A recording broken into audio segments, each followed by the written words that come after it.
오늘 주신 하나님 말씀은 누가복음 5장 1절에서 11절 말씀까지입니다.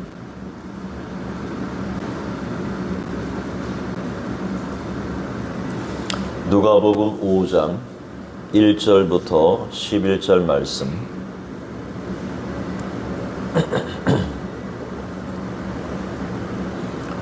다 찾으신 줄 알고 우리 한 절씩 교독하겠습니다. 무리가 몰려와서 하나님의 말씀을 들을새 예수는 게네사렛 호숫가에 서서 호숫가에 배 깃털이 있는 것을 보시니 어부들은 배에서 나와가지고 예수께서 한 배에 오르시니 그 배는 시몬의 배라. 육지에서 소금떼기를 정하시고 앉으사 배에서 무리를 가르치시더니 말씀을 마치시고 시몬에게 이르시되 깊은 데로 가서 그물을 내려 고기를 잡으라. 시몬이 대답하여 이르되 선생님 우리들이 밤이 새도록 수고하였으되 잡은 것이 없지만은 말씀에 의지하여 내가 그물을 내리리이다 하고 그렇게 하니 고기를 잡은 것이 심히 많아 그물이 휘어지는지라. 이에 다른 배에 있는 동무들에게 손짓하여 와서 도와달라 하니 그들이 와서 두 배의 채움에 잠기게 되었더라. 시몬 베드로가 이를 보고 예수의 무릎 아래에 엎드려 이르되 주여 나를 떠나소서 나는 죄인들도이다 하니 이는 자기 및 자기와 함께 있는 모든 사람이 고기 잡힌 것으로 말미암아 놀라고 내 아들로서 시몬의 동생자인 야고보와 요한도 놀랐습니다. 예수께서 시몬에게 이르시되 무서워하지 말라. 이제 오늘은 내가 사람을 구하리라 하시니 함께 하겠습니다. 그들이 배들을 육지에 대고 모든 것을 버려두고 예수를 따르니라. 아멘. 오늘 새벽에도 잘 나오셨습니다. 하나님께서 우리 기도 응답하시고 또 깨닫는 은혜를 주실 줄로 믿습니다. 오늘 말씀은 우리가 잘 아는 대로 예수님께서 베드로를 제자로 부르시는 장면입니다. 베드로의 직업은 어부죠. 고기잡이로 생계를 유지하는 그에게 빈 그물이라고 하는 것은 굉장히 걱정되는 일입니다.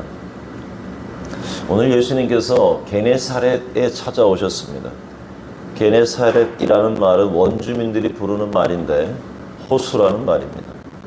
게네사렛 호숫가에 예수님께서 찾아오셨는데 우리가 예수님께서 베드로를 부르신 장면을 생각해 볼 때 많은 경우 우리는 처음 보는 그를 예수님께서 우연히 그를 부르시고 베드로는 그 예수님을 따라간 것으로 우리가 보통 이해를 하고 있습니다. 하지만 내용이 그렇지 않습니다. 어제 살핀 우리가 4장의 38절 39절의 말씀을 보면 예수께서 일어나 회당에서 나가사 시몬의 집에 들어가셨다 그랬습니다. 시몬이라고 하는 것은 곧 베드로를 말하는 거죠. 베드로 집에 들어가셔서 때마침 시몬 베드로의 장모가 중환 열병을 앓고 있었고 그래서 사람들이 간구하자 예수님께서 열병을 고치시는 그 사건이 나오는 것을 볼 때 예수님과 베드로는 초면이 아니라 구면이라는 말입니다. 우리가 시몬 베드로에 대한 복음서의 기록들을 개별적으로 읽게 되면 사건 줄거리를 순서적으로 파악하는 것이 조금 어렵습니다. 그리고 때때로 혼란을 일으키기도 하는데 이 모든 것을 종합해 보면 시몬 베드로는 원래 세례 요한의 제자였습니다. 세례 요한의 제자였다가 그 세례 요한이 예수님을 보고 보라 세상 죄를 지고 가는 하나님의 어린 양이다. 이 말씀을 듣고 예수님을 쫓게 되었던 그의 형제 안드레와 그리고 그 형제 야고보의 전도를 받게 되고 그래서 예수님을 처음에 쫓게 되었다는 것이 요한복음의 기록입니다. 그들은 갈릴리 가나안 잔치에 함께 동참했고 예수님과 함께 참여했고 초기의 유다와 사마리아를 두루 다니는 요한복음 1장과 4장 말씀에 보면은 예수님의 그 여행에 동참한 것으로 나오고 있습니다. 그러나 갈릴리로 돌아와서는 더 이상 베드로가 예수님을 따르지 않고 무슨 일에서인지는 모르겠지만 그는 지금 게네사렛 호수에서 고기를 잡고 있는 것입니다. 오늘 보면 1절에 예수님께서 게네사렛 호숫가에 서 계시는데 무리가 예수님 주위에 몰려들어서 하나님의 말씀을 듣고 있었습니다. 여러분 한번 상상해 보시기 바랍니다. 때가 언제냐면 굉장히 이른 아침입니다. 이른 아침에 예수님께서 게네사렛을 방문하셨습니다.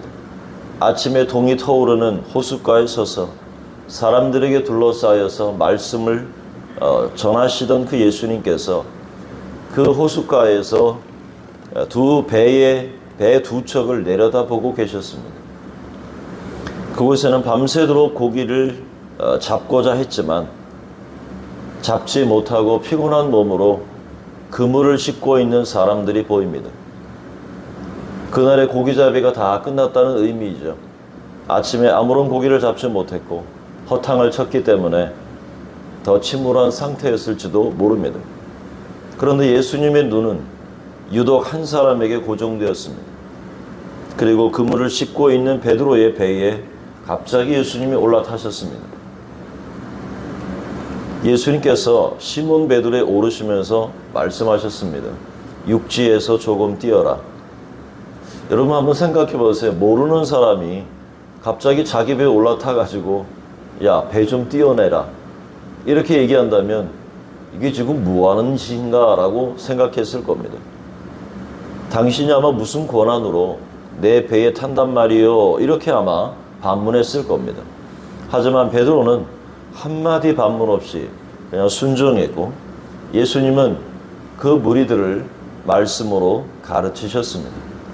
시몬도 어쩔 수 없이 그분의 말씀을 끝까지 듣게 되었던 거죠. 우리는 그 말씀의 내용이 어떤 것인지 구체적으로 어느 정도 시간이 걸렸는지도 우리는 알 수 없습니다. 하지만 유추해 보면 앞에서 말씀대로 자유와 해방, 주의 은혜의 해, 곧 희년에 대한 말씀이 아니었을까 생각해 봅니다. 그때 베드로도 자기 배에 예수님이 오르셨기 때문에 함께 말씀을 들었습니다. 그리고 4절에 예수님은 말씀을 마치신 후에 시몬에게 말씀하셨습니다. 깊은 데로 가서 그물을 내려 고기를 잡으라 그랬습니다. 우리가 여기서 생각해 볼 것은 베드로는 지난밤 밤새도록 그물을 내렸습니다.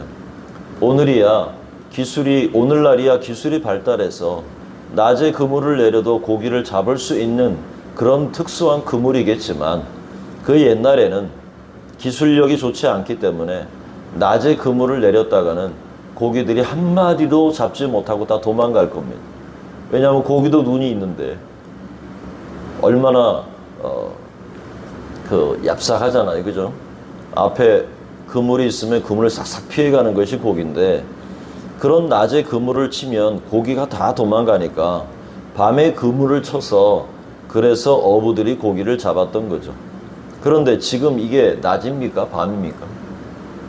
아침, 동이 터오는 아침입니다. 그리고 낮입니다. 그럼에도 베드로가 예수님의 말씀에 순종했다는 것은 예수님 말씀을 통해 선포된 하나님의 말씀을 뭔가 확실히 깨달았다는 것이고 이제는 무슨 말씀을 하시더라도 순종할 준비가 되어 있었다. 이것이 오늘 본문이 우리에게 전해주는 내용입니다. 그래서 5절의 말씀에 보면 시몬이 뭐라고 대답합니까? 선생님, 우리들이 밤새도록 수고하였으되 잡은 것이 없지만은 말씀에 의지하여 내가 그물을 내리리이다 라고 말합니다. 베드로는 예수님을 선생님으로 인식하고 우리가 밤이 새도록 그물을 내렸는데 헛수고였지 않습니까? 그런데 그것도 예수님이 다 알고 계셨죠. 그럼에도 불구하고 깊은 데로 가서 그물을 내려라. 그러니까 베드로는 그 말씀에 확신이 들었던 거죠. 그래서 베드로가 그물을 내리게 됩니다. 그 결과 6절에 그렇게 순종했더니 고기를 잡은 것이 심히 많아서 그물이 찢어지게 될 정도였다. 놀라운 일이 일어난 것입니다. 말씀대로 순종했더니 불가능한 일이 현실이 된 것입니다. 그래서 다른 배에 있는 동무들까지도 손짓하고 와서 도와달라. 그래서 배에 채웠더니 두 배가 가득 차게 되었습니다. 베드로는 예수님께서 세상의 한계를 넘어서 기적과 능력을 베푸시는 그때 하나님의 아들로 베드로는 인식했던 것입니다. 베드로의 인식의 전환이 일어난 것입니다. 그리고 그동안은 자기 힘과 능력으로 세상을 살 수 있을 것이라고 확신했고, 그래서 자신은 예수님과 함께 처음에 동행을 했지만 예수님을 뒤로하고 자기가 고기 잡는 원래 어부의 생활로 돌아왔던 것이죠. 자신이 그런대로 괜찮은 사람이라고 생각했습니다. 그러나 예수님께서 지금 일부러 게네사렛 그 호숫가에 오셔서 말씀을 전하시면서 일부러 베드로의 일터까지 찾아오셨던 겁니다. 왜 예수님은 베드로의 일터까지 찾아오셨는가? 찾아오셔서 말씀과 능력을 나타내신 것이죠. 너는 아직도 모르겠느냐? 베드로에게 이렇게 회유를 하신 겁니다. 너 나를 처음에 따르더니 왜 끝까지 안 따르냐는 거죠. 예수님은 지금 한 제자를 부르기 위한 이 긴 여정을 보여주고 있는 겁니다. 한 사람을 부르는 것이 이렇게 어려운 거죠. 한 사람을 당신의 제자로 만드는 것이 그렇게 어려웠던 겁니다. 그런데 그 첫 번째 제자가 베드로였던 거죠. 베드로를 찾아오셨습니다. 그래서 기적을 행하셨습니다. 그러니까 베드로는 그제서야 자신이 무능한 존재라는 사실, 그리고 자신이 얼마나 큰 죄인이라는 사실을 깨닫게 된 것입니다. 죄인이라는 고백까지 이르는 것이죠. 8절에 보면 결국 베드로는 예수님께 무릎을 꿇었습니다. 시몬 베드로가 이를 보고 예수의 무릎 앞에 엎드려 말합니다. 뭐라고 고백합니까?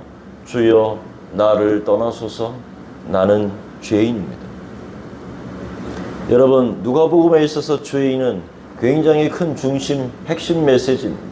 왜냐하면 누가가 기록한 복음의 메시지가 은혜의 해, 다시 말해서 희년을 선포하는 것인데, 죄에 묶여있던 자가 해방이 되어서 하나님의 자녀가 되는 놀라운 일이 일어날 것이고, 포로된 자, 억눌린 자들이 희년의 때에 맞아서 예수의 희년의 선포를 통해서 자유를 얻게 되고 해방을 얻게 되고 온전하게 된다는 사실을 베드로는 예수님의 이 기적을 통해서 깨닫게 된 것입니다.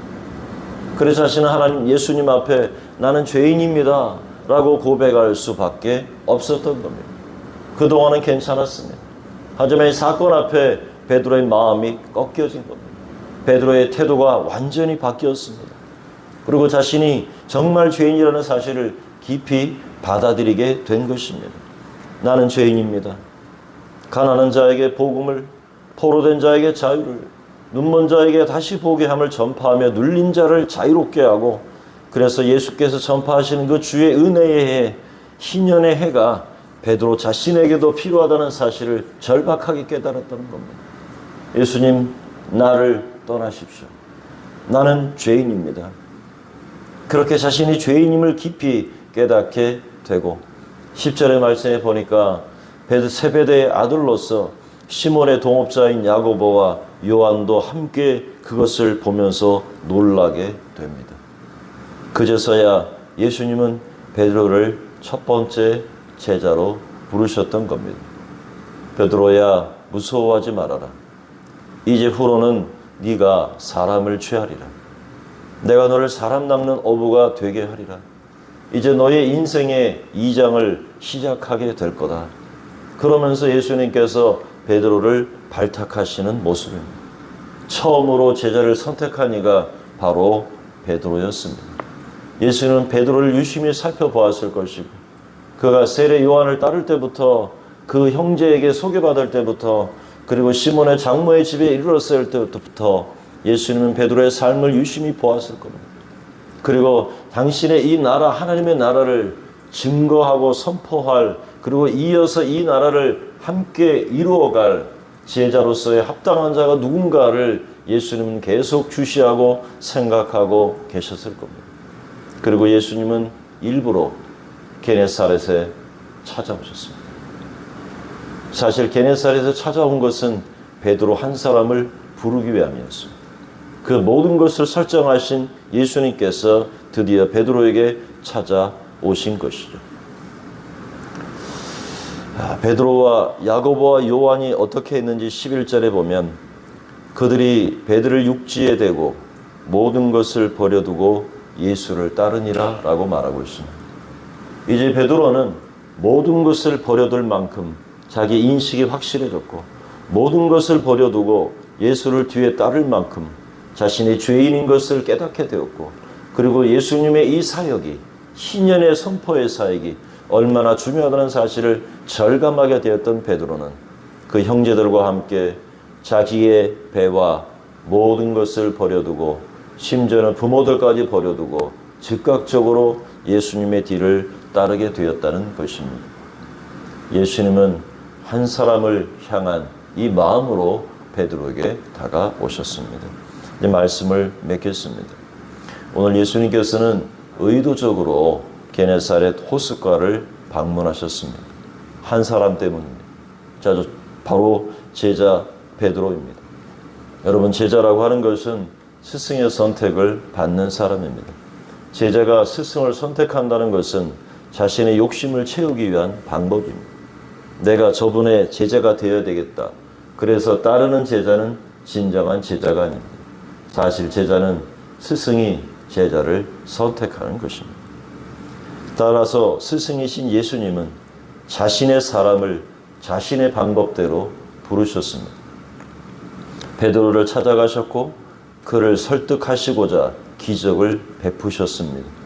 예수님의 말씀과 능력 앞에 베드로는 철저히 자신이 죄인임을 깨닫고 자신이 떠날 것을 간청했습니다. 철저한 죄인이라는 이 자기 인식을 하자 예수님은 베드로를 드디어 제자로 부르셨던 것입니다. 우리는 하나님께서 선택하신 예수님의 제자입니다. 하나님께서 우리를 먼저 찾아오셨고 우리에게 손을 내미셨고 우리를 먼저 사랑하시고 구원하셨습니다. 우리 스스로 죄인이라는 사실을 인식하고 죄를 고백할 때 하나님은 우리를 하나님의 자녀로 삼으시고 이 땅에 제자로 우리를 부르셨습니다.